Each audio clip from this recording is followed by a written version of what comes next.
Muita gente conhece a história de Jonas e o grande peixe, né? Parece quase um conto infantil. Mas e se a parte mais incrível dessa história não for o peixe, mas sim o que acontece depois que ele sai de lá? Então vamos mergulhar fundo nisso. Porque o que parece ser só uma aventura em alto mar, na verdade guarda uma das mensagens mais surpreendentes e, olha, desafiadoras sobre perdão e compaixão que existem. Para a gente entender essa história, que tem várias camadas, vamos dividi-la em 5 partes, ok? A gente começa com a fuga de Jonas. Depois vê o que acontece com ele lá no fundo do mar, sua missão na cidade de Nínive, a reação dele ao sucesso que é bem inesperada e, por fim, a grande lição que Deus ensina a ele. Tudo começa com Jonas, um profeta. Ele recebe uma ordem de Deus bem clara e direta. Vá para Nínive, a capital do poderoso Império Assírio, e avise sobre a maldade deles. A resposta de Jonas? Basicamente um não, valeu. Ok, vamos entender isso aqui. A ordem era ir para Nínive, que ficava a leste. Mas o que Jonas faz?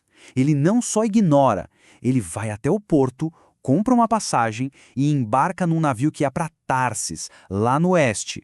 Ou seja, ele vai literalmente para a direção oposta, tentando, sumir do mapa de Deus.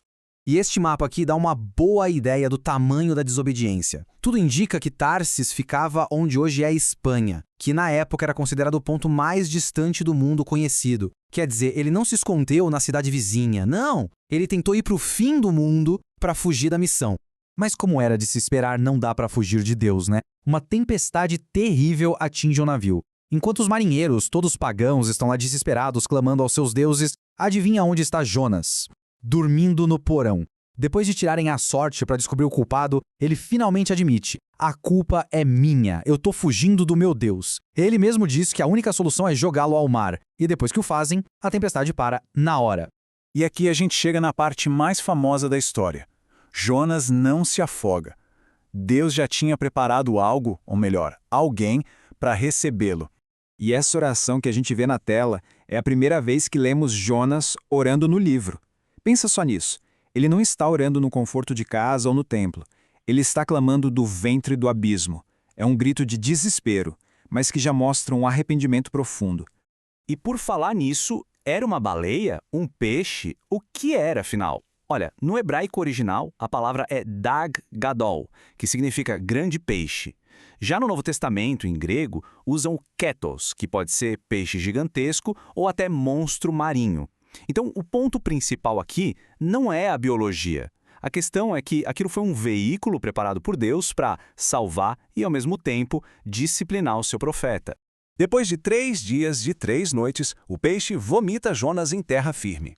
E aí, Deus dá a ele uma segunda chance. A ordem é a mesma. Vá para Nínive, e dessa vez ele obedece. Quando chega lá, Jonas tem uma noção do tamanho do desafio. O texto menciona um número bem curioso: mais de 120 mil pessoas. Mas quem eram exatamente essas pessoas? Pois é, o texto diz que eram pessoas que não sabiam discernir entre a mão direita e a esquerda, o que muitos estudiosos interpretam como uma forma de falar das crianças pequenas. Se for esse o caso, Nínive, que provavelmente era uma grande região metropolitana, teria mais de 500 mil de habitantes. Uma cidade enorme, poderosa e, vale dizer, conhecida por sua crueldade. Jonas caminha pela cidade com uma das mensagens mais curtas e diretas da história. Em 40 dias, Nínive será destruída. E a resposta é simplesmente impressionante. Do rei ao cidadão mais simples, todo mundo acredita na hora. Eles jejuam, se vestem com roupas de penitência, é uma transformação completa e total da cidade. E Deus, vendo que o arrependimento era para valer, decide poupar a cidade. A cidade está salva. A missão foi um sucesso estrondoso. Fim da história, certo? Errado. É agora que a verdadeira crise da narrativa está prestes a começar. Esse deveria ser o momento de celebração para Jonas. Ele foi o instrumento do maior avivamento da história. Mas a reação dele é completamente inesperada. Ele fica furioso e, reclamando com Deus, a verdade finalmente vem à tona. A razão pela qual ele fugiu lá no começo não foi o medo de fracassar. Foi o medo do sucesso, da misericórdia de Deus. Ele sabia que Deus era compassivo e que perdoaria os inimigos de Israel, os assírios, e ele simplesmente não queria que isso acontecesse. E essa é a pergunta central do livro todo. A história não é sobre um peixe, é sobre um profeta que não consegue aceitar que a misericórdia de Deus possa se estender aos seus inimigos. Ele queria justiça e destruição, não perdão. Ainda com raiva, Jonas sai da cidade, senta-se e fica esperando. Talvez na esperança de que Deus mude de ideia e destrua Nínive. É aqui que Deus lhe dá uma última aula prática. Deus faz crescer uma planta para dar sombra a Jonas, e ele fica muito feliz. No dia seguinte, um verme ataca a planta e ela morre. O sol castiga Jonas, que fica tão irritado que deseja morrer. E é aí que Deus faz a comparação fatal. Basicamente, ele diz: Jonas, você se importou tanto com uma planta passageira, uma planta pela qual nem sequer trabalhou? E você não quer que eu me preocupe com Nínive, essa cidade enorme com milhares de pessoas? Essa pergunta final de Deus fica sem resposta, ecoando no ar. Então, o que a gente tira disso? A história de Jonas nos força a olhar além da aventura. Ela nos faz questionar se o verdadeiro monstro da história estava no mar ou se estava na nossa própria dificuldade em perdoar.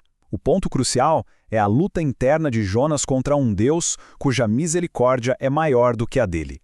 E a história termina com essa pergunta no ar, nos deixando com uma reflexão poderosa. Se a compaixão de Deus não tem fronteiras, quem somos nós para construir muros ao redor da nossa? A questão, no fim das contas, não é só para Jonas, é para todos nós.